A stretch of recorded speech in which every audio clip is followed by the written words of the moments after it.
Bom dia, tudo bem? A paz do Senhor Jesus, sejam todos bem-vindos.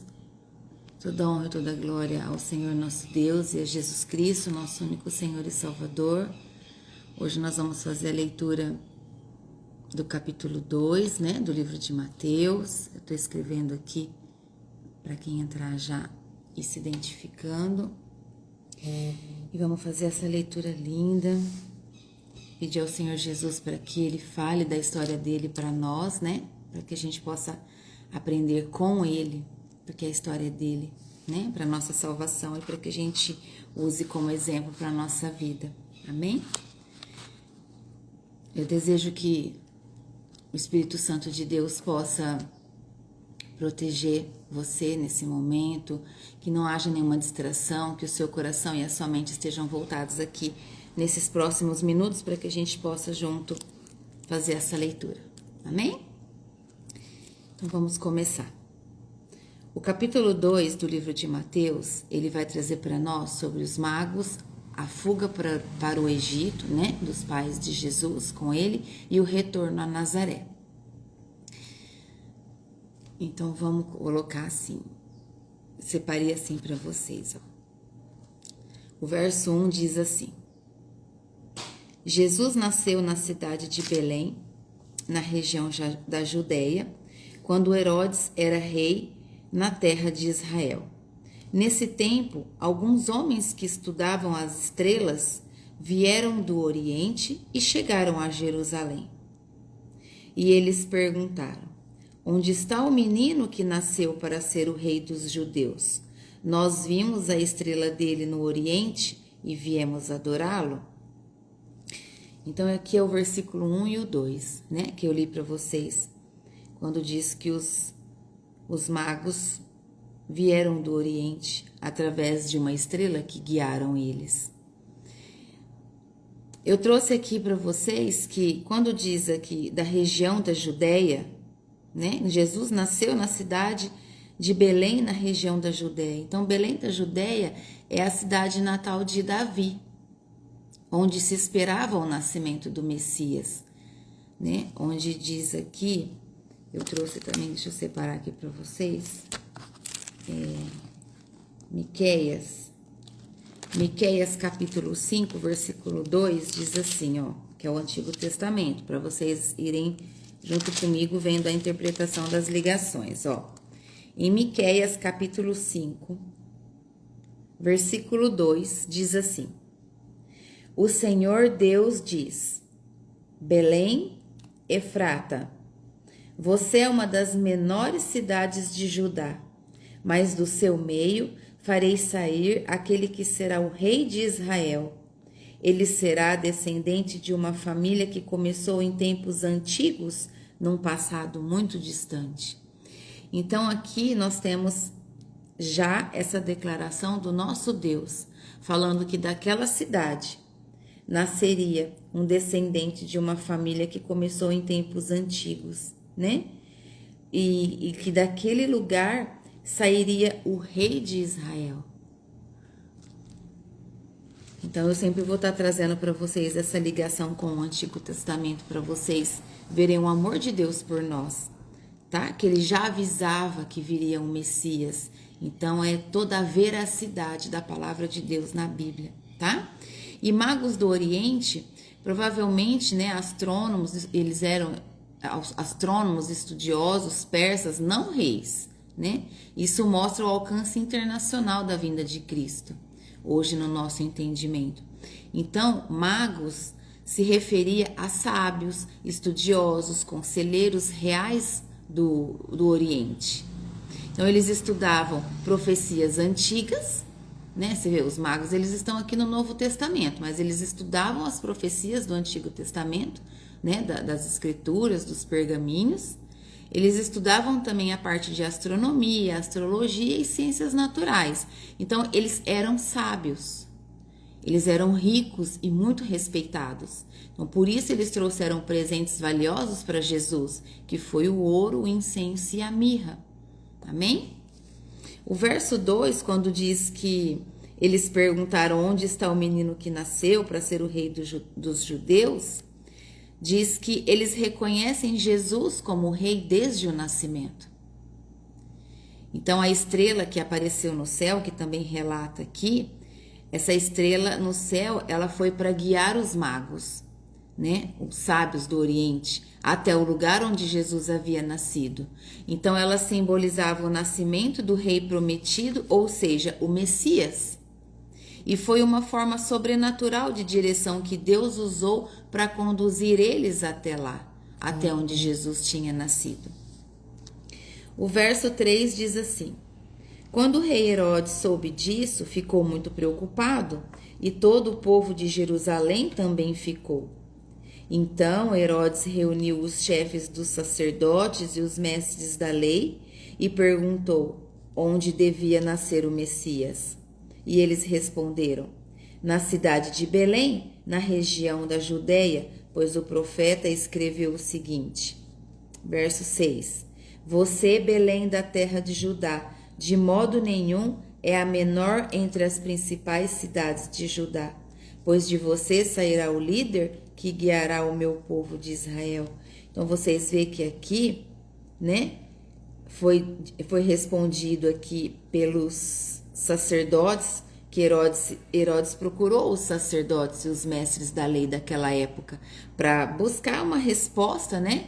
Então os próprios sacerdotes disseram que um profeta escreveu. Então eles tinham conhecimento que as profecias, elas existiam, assim como elas existem até hoje. Deus usa profetas para falar com o teu povo. Até hoje ele usa, né? Então a explicação que eu trouxe aqui para vocês é quando o rei Herodes soube, né, do nascimento do Messias, ele temia ameaças ao poder dele. Herodes teve muito medo de perder o reinado, de perder o poder. Então, o que acontece? Toda Jerusalém, ela reflete o ambiente de instabilidade e opressão do reinado de Herodes. Então, se Herodes estava irado, se Herodes estava perturbado, preocupado em perder o reino, todo o seu povo sentia a opressão, né, dele. Então, ele ficou desesperado. Ele teve medo de que outro tomasse o seu lugar de rei. E com isso, todo o povo sentia, né? Então, aqui depois diz o versículo 4, 5 e 6. Traz assim, que o conhecimento das escrituras, ela sempre foi colocada, todo o tempo. Os sábios, os estudiosos, eles sempre traziam o conhecimento das escrituras, o que se escrevia nos pergaminhos, né? Eles já tinham conhecimento dessas profecias mais antigas, por isso eles estudavam, por isso eles eram respeitados e reconhecidos. Então, esse conhecimento das escrituras, ele mostra também a indiferença dos líderes religiosos diante ao cumprimento das profecias. Versículo 7 diz assim: então, Herodes chamou visitantes do Oriente para uma reunião secreta e perguntou qual o tempo exato em que a estrela havia aparecido, e eles disseram. E depois os mandou a Belém com a seguinte ordem: vão e procurem informações bem certas sobre o menino, e quando o encontrarem, me avisem para eu também adorá-lo. Então, aqui, no verso 7 e 8, Herodes, ele finge estar interessado em adorar. Ele finge. Mas, na verdade, ele quer matar o Messias. Como nós vimos isso no livro de Provérbios, né? Provérbios fala muito sobre isso, sobre cuidado com a bajulação. Nós devemos ter cuidado com a bajulação, porque por trás de uma bajulação pode ter intenções malignas.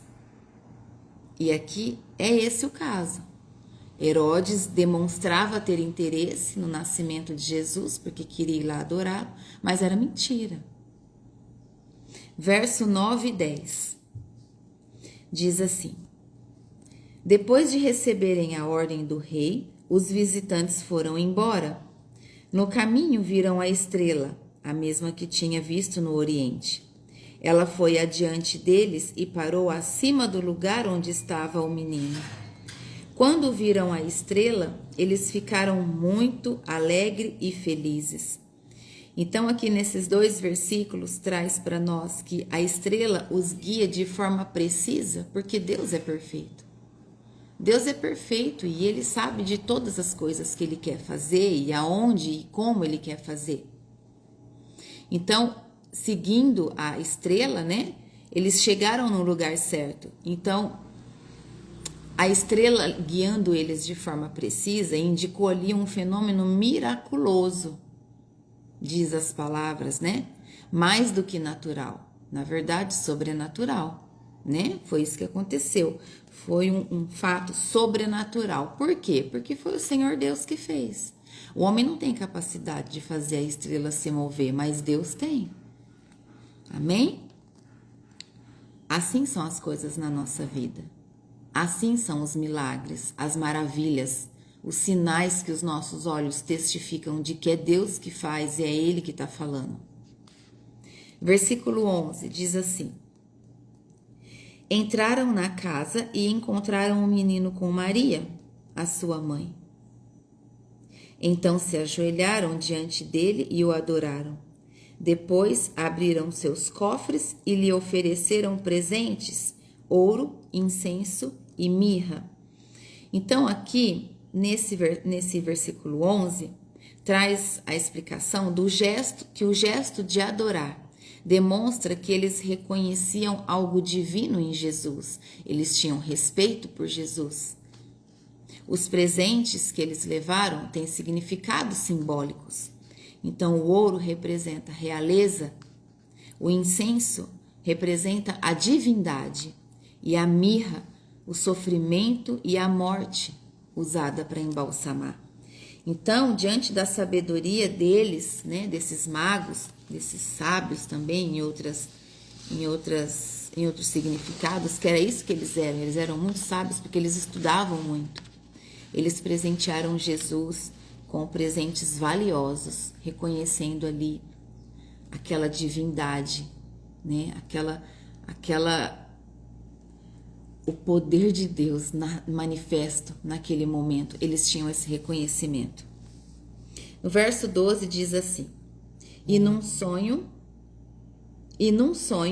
Deus os avisou que não voltassem para falar com Herodes. Por isso voltaram para sua terra por outro caminho. Aqui, olha só, Herodes pediu para que eles fossem até lá, porque eles eram reconhecidos como sábios, estudiosos, eles tinham respeito, os reis respeitavam esses magos, né, esses sábios naquele período.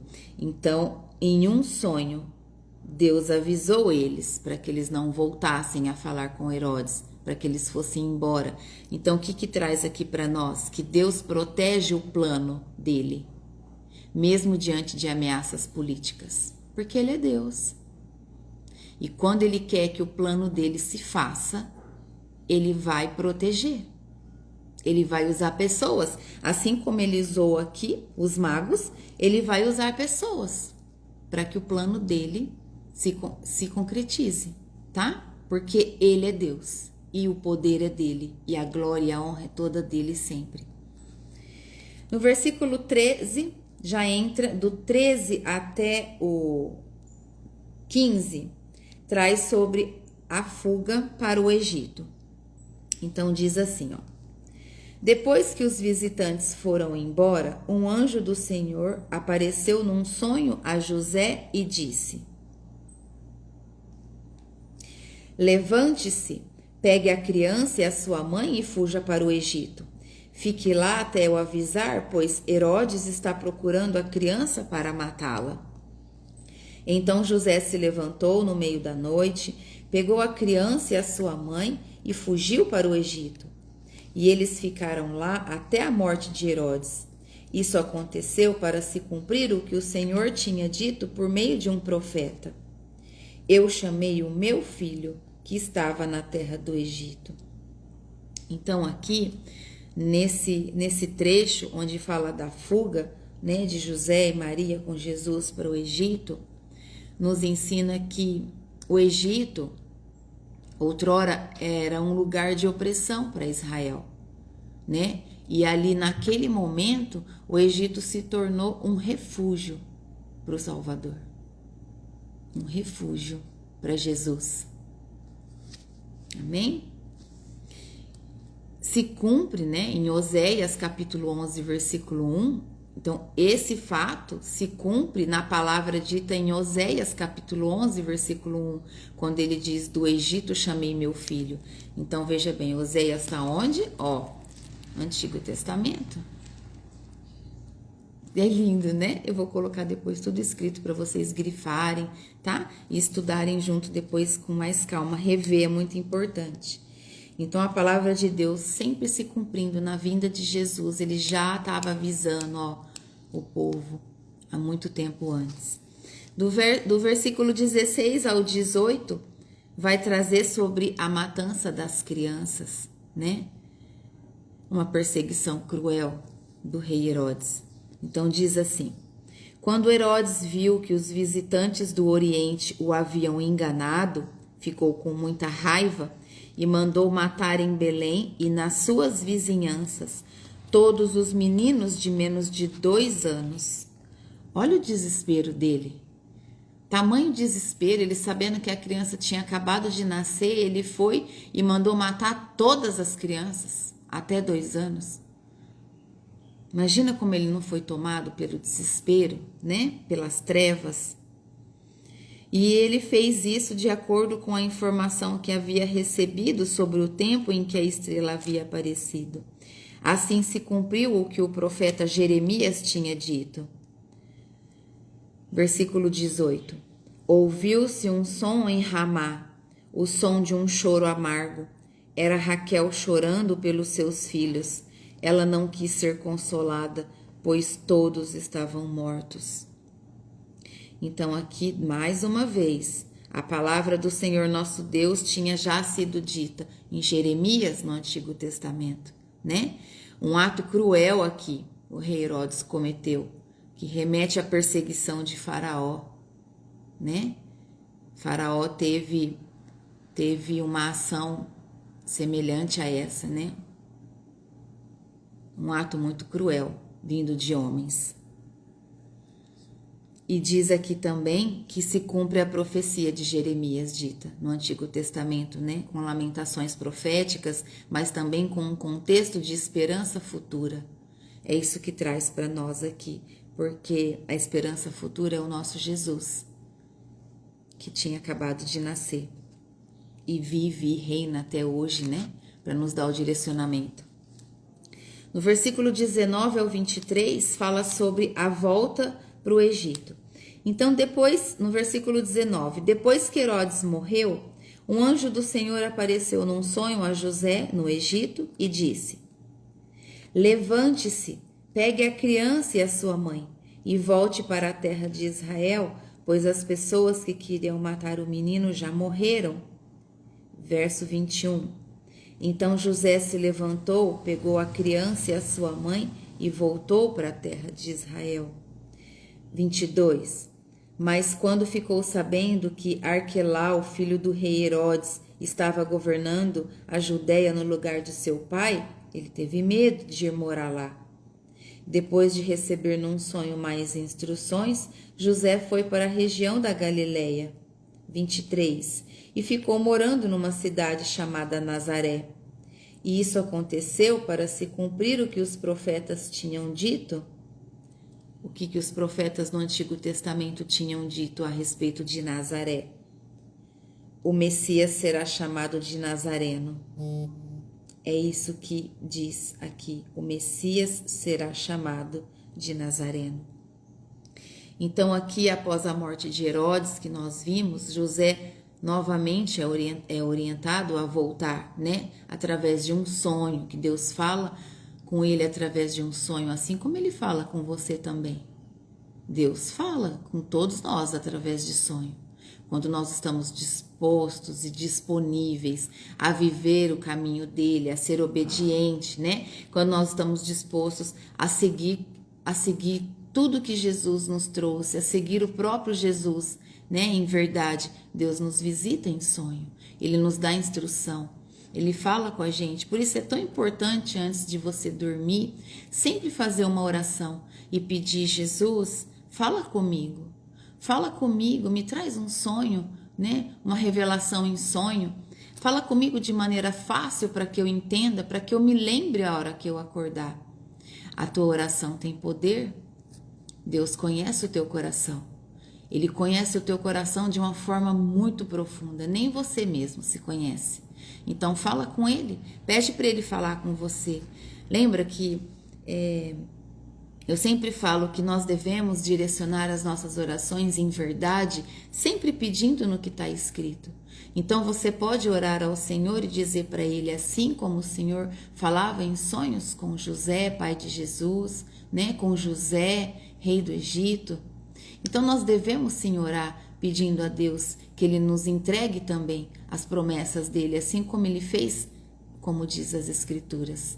Amém? Se você estiver andando no caminho certo, se você estiver deixando o Espírito Santo agir na tua vida, na presença dele, né? Se você deixar ser guiado, você pode ter certeza que o Senhor vai se revelar para você. Ele vai te mostrar que Ele está te vendo e que Ele está te conduzindo. Amém? Então aqui diz sobre Nazaré, né? Nazaré não tem boa fama. Assim como está escrito em Jó, capítulo 1, versículo 46, quando diz assim, ó, Natanael, quem assistiu The Chosen sabe dessa passagem, que é uma passagem que mexe bastante com a gente, né? Eu fiquei muito emocionada. Natanael pergunta a Felipe se pode sair algo de bom de Nazaré. Por quê? Porque Felipe procura Natanael e vai dizer para ele sobre o Messias, né? Olha, o Messias chegou, o Messias tá aí, né? Então, quando eu vi ele, né? Felipe fala para Natanael. E aí Natanael vira para Felipe e diz assim, e pode sair algo bom de Nazaré? E aí Felipe responde, sim, vem e veja. E aí Felipe leva ali Natanael para conhecer Jesus. E quando esse encontro acontece, é lindo, né? Porque Jesus se revela ali que ele conhece o interior de Natanael. E ele já sabia o que Natanael tinha respondido. Então tá aí uma dica também para quem nunca assistiu, né? The Chosen, assista. É um ensinamento grandioso do que está escrito em vídeo, para que a sua mente consiga interpretar de uma maneira mais fácil através de um vídeo das passagens, que é exatamente como está na Bíblia. Amém? Então, quando diz aqui que Nazaré não tem boa fama, porém, é onde Jesus cresceu. É onde Jesus cresceu, destacando ali a sua humildade e a identificação dele com os desprezados. É isso que ele fez em Nazaré. Então, nós vimos aqui também que será chamado de Nazareno. Então, não é uma citação direta, mas é uma síntese profética, né? Houve uma profecia. Então, alguns associam a palavra que diz Nézer, rebento, que significa consagrado, separado para servir a Deus, que está em Isaías capítulo 11, versículo 1. O que diz em Isaías capítulo 11, Antigo Testamento? Porque brotará um rebento do tronco de Jessé, e das suas raízes um renovo frutificará. Olha que lindo. Aleluia, Senhor Jesus. Um rebento do tronco de Jessé. Jessé era quem? Pai de Davi? Isso que nós vimos ontem, da linhagem de Jesus. Amém? Então é isso, Jesus já foi anunciado muito antes dele chegar. E a história dele é maravilhosa e nos enche de amor e nos faz querer segui-lo e ser obediente a ele todos os dias e o tempo todo.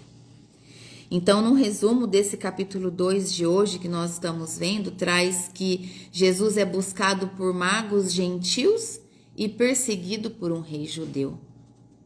Fala que o nascimento dele desperta adoração genuína, mas ao mesmo tempo uma rejeição violenta. Vimos também que a proteção de Deus guia cada passo da história, até que ele possa cumprir plenamente o seu propósito, né? Então Deus sempre protegendo cada passo, porque o plano é dele, e o plano dele é cumprido sempre, porque ele é Deus, e não tem homem que faça descumprir. Ele usa quem ele quer. Nunca se esqueça disso. Ele pode usar você para os planos dele. Ele pode te escolher. Ele conhece o teu coração. Então, não deixe de seguir o único caminho que é o certo, que é o caminho da verdade. As principais lições desse capítulo traz que a vinda de Jesus transcende fronteiras e etnias, que foi como a notícia correu longe, né? Como se diz nos tempos de hoje. Então, a vinda de Jesus foi além das fronteiras, tocou pessoas de diversas etnias, né? Ali a ir até ele e adorá-lo. Nós vimos também aqui como lições principais que Deus governa soberanamente sobre os reinos e protege os planos dele sempre. O caminho do Messias não é de glória imediata, mas de humildade e sofrimento. Né? Jesus já não nasceu ali, tendo aquela glória imediata. Houve um caminho, houve um processo, né, de muita humildade. Quanta humildade Jesus derramou enquanto ele passou por aqui, né? Quem tem o conhecimento da palavra escrita percebe quanto Jesus foi humilde. Por isso, nos meus estudos de terça-feira, eu tenho derramado tanto sobre isso nas mulheres, né? Toda terça-feira, para quem não sabe, às 19h30, tem um estudo na plataforma do Google Meet só para mulheres, e aí toda mulher que gostaria de viver o mais profundo do amor e do conhecimento da palavra de Deus, eu envio o link através de um grupo de comunidade, né, pelo WhatsApp, que é só um grupo que recebe. Então ali eu sempre digo que no início da minha caminhada com Jesus, o que eu mais usava para minha disciplina em respeito e amor diante de toda afronta que vinha para mim, era a frase: o que Jesus faria. O que Jesus faria? Eu usei isso por muito tempo, como uma disciplina. Então, quando alguém lançava uma crítica, uma afronta, um desrespeito, eu sempre rapidamente me posicionava. Por muito tempo eu usei uma pulseirinha de silicone escrito que Jesus faria. E aquela pulseirinha, ela me disciplinou, porque o meu coração desejava ser disciplinado. Então, é essa decisão, é esse o posicionamento que nós precisamos ter. É o posicionamento da decisão de amar Jesus e deixar com que ele forje o nosso caráter, para que nós tenhamos a imagem e a semelhança nossa cada vez mais próxima ao comportamento de Jesus. Né? Então, quando você deseja, você toma uma decisão e ali você começa a começar a cumprir o princípio da disciplina, o princípio da obediência. Então, essa humildade de Jesus, ela faz transbordar em nós um amor sobrenatural. Então, você começa a pensar: por que eu quero ser mais do que ele? E eu não sou mais do que ele. Entende? Isso é uma grande verdade. Vimos também que a adoração verdadeira, ela envolve entrega e muita revelação espiritual. Então, é uma decisão que você toma em se posicionar em adoração a Jesus. Eu trouxe 3 perguntas para reflexão aqui desse capítulo, e uma delas é: por que Deus permitiu que os magos gentios reconhecessem o nascimento do Messias antes dos próprios judeus? Então, porque isso revela o início, desde o início. Revela desde o início que o evangelho é universal. A palavra de Deus, ela é universal e imutável. Ela não muda. Ela não muda. Ela é universal. Ela é válida aqui e em qualquer lugar do mundo. A palavra de Deus é a mesma. E os magos representam os povos, né, de fora de Israel, atraídos pela luz, cumprindo ali o propósito de Abraão. Qual é o propósito de Abraão? Pai da fé, amigo de Deus. É abençoar todas as nações. Ah, que coisa mais linda. Quando diz aqui que os magos representam os povos, né? O povo fora de Israel sendo atraídos à luz. Em Isaías, capítulo 60, diz assim, Isaías, Antigo Testamento, diz assim, verso 3: E as nações caminharão à tua luz, e os reis ao resplendor da tua aurora. E quando diz que é o propósito de Abrão se cumprindo, onde é abençoar todas as nações, está lá em Gênesis, no comecinho da Bíblia. Quando Gênesis 12 diz assim, Deus promete abençoar quem abençoar Abrão e amaldiçoar quem amaldiçoa Abrão. Isso é com Jesus. Quem amaldiçoa Jesus, quem não aceita Jesus, o que acontece? É amaldiçoado, tem um caminho de sofrimento, um caminho de tristeza, um caminho de escassez, porque está no caminho errado. E todo aquele que ama Jesus, né? Que tem o amor, o respeito a Jesus, que decide segui-lo, tem uma vida protegida por Deus, porque a própria palavra de Deus diz que todo aquele que anda no caminho certo é protegido por Ele. Então, andar com Jesus, você tem a proteção de Deus, você tem uma vida próspera, você tem a sabedoria de Deus sobre a sua vida. A segunda pergunta: o que os presentes dos magos nos ensinam sobre quem é Jesus? Então, cada presente aponta um aspecto da identidade de Jesus, quando diz que o ouro revela que ele é rei. O ouro traz a representação que Jesus é rei, então ali houve um reconhecimento que tinha nascido um rei. O incenso traz o significado que ele é Deus e digno de adoração. E a mirra, que ele veio para morrer e salvar. Desde que ele nasceu, ele já foi marcado por homens através das instruções de Deus. A terceira pergunta: como a obediência de José contribuiu para os planos de Deus? Então aqui José obedeceu prontamente às direções divinas. Isso faz toda a diferença. Assim como você, quando obedece uma ordem de Deus, faz toda a diferença na sua vida. Você não passa por caminhos de sofrimento, porque você ouviu o que o Senhor te pediu e você seguiu.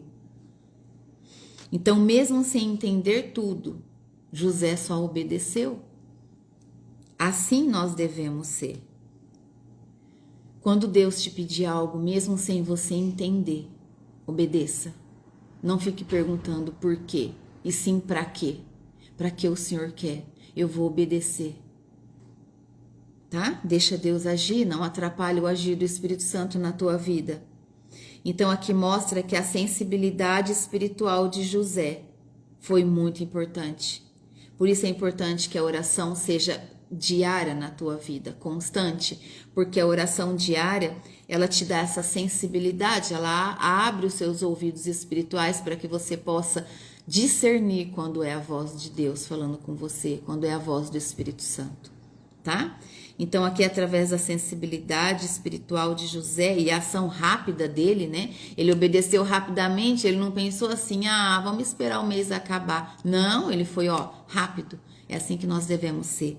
Veio uma ordem de Deus, obedeça imediatamente. Então essa ação rápida foi essencial para a proteção e o cumprimento das profecias sobre Jesus. Amém?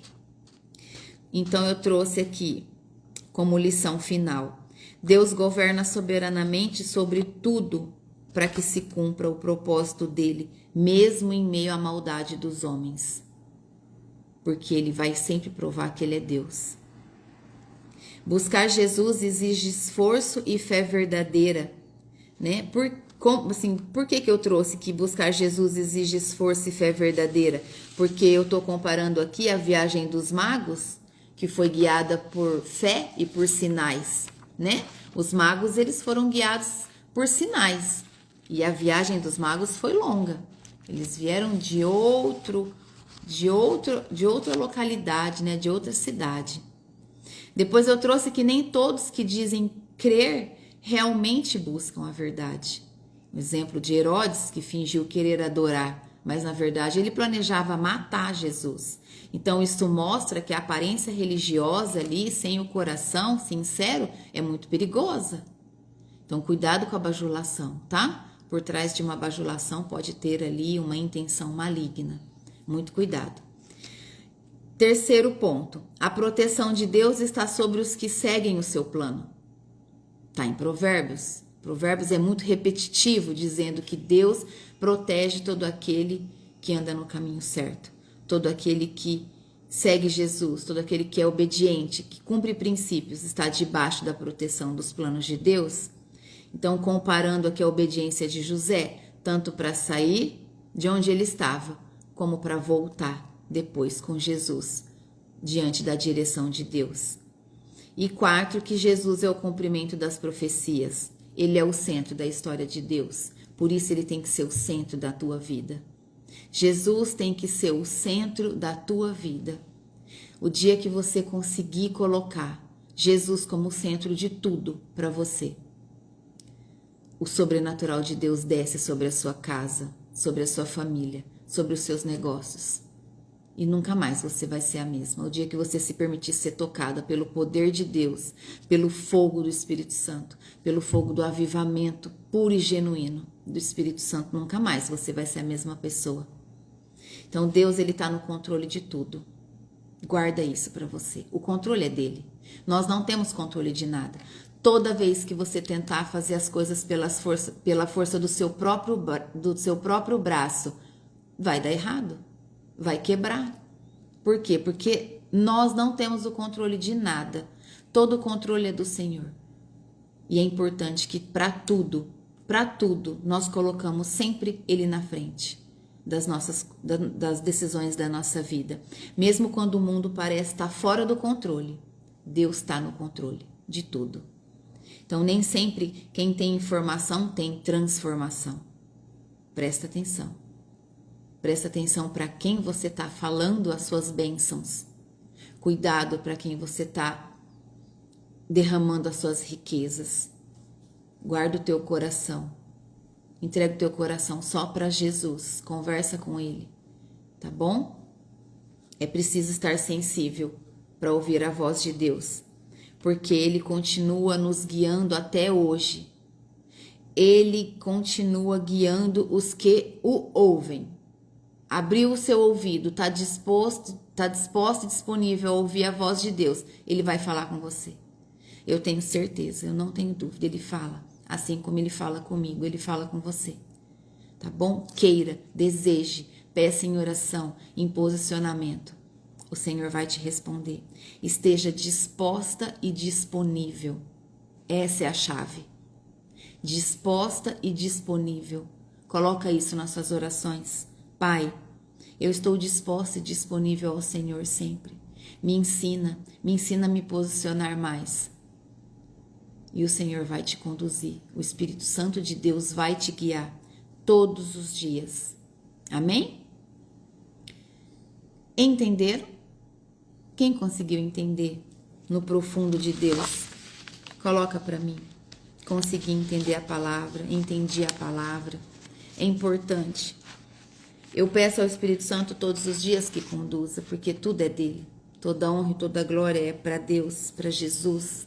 Ele que faz todas as coisas, né? Eu não tenho capacidade de fazer nada se ele não traz a sabedoria e a inteligência, assim como é na vida de vocês. Em tudo é o Senhor que faz. Amém? Vamos orar para a gente começar o nosso dia e agradecer o estudo? Aleluia. Amém. Que bom. Que bom que vocês conseguiram entender. Glórias a Jesus. Eu vou fazer uma oração para a gente terminar, tá bom? Feche seus olhos. Querido Deus e Pai Todo-Poderoso, na autoridade do nome santo de Jesus, eu agradeço ao Senhor pelo ensino dessa manhã, pela palavra do Senhor derramada no coração de cada um de nós, que estivemos aqui dispostos e disponíveis a te ouvir. Obrigada, Jesus, pelo teu amor. Peço em seu nome, Jesus, que a tua graça e o teu amor Preencha o espaço do lar de cada uma das mulheres que estão aqui presentes, dos seus filhos também, meu Pai, em nome de Jesus. Toda honra e toda glória sempre será dada ao Senhor. Conceda-nos, Pai, sabedoria, conceda-nos o conhecimento da Tua palavra, que a nossa vida seja firmada na Tua presença, que os nossos passos, Senhor, sejam firmes e assertivos, para que nós possamos ser uma oferta viva, agradável ao nosso Deus. Esse é o desejo do nosso coração. Ensina-nos a cada dia mais, Senhor, em porções diárias. Ensina-nos mais sobre o Senhor, derrama sobre nós mais o Teu amor, o amor de Jesus, que é o único amor que preenche todo o vazio do nosso coração. Em nome de Jesus nós te agradecemos. Amém. Amém? Obrigada. Obrigada pela presença de vocês em mais uma manhã. Para você, mulher que tem vontade, que tem mais sede, que tem sede de ir no profundo, de sentir o profundo do amor de Jesus, de viver a presença do Espírito Santo, tem um link na bio do Instagram. Ontem eu subi um stories, tem um link ali que vai direto pro grupo de WhatsApp, onde mais à noite eu vou enviar o link do estudo. Vem conhecer o estudo, vem sentir a presença adorável do Espírito Santo. A aula de hoje é sobrenatural. A aula de hoje tem um derramar da presença do Espírito Santo poderosa na vida de todo aquele que estiver disposto e disponível. Essa é a chave. Amém? Até amanhã, onde Jesus vai derramar mais um pouquinho do amor dele sobre cada uma de nós. Amém? Deus abençoe seu dia. Tchau!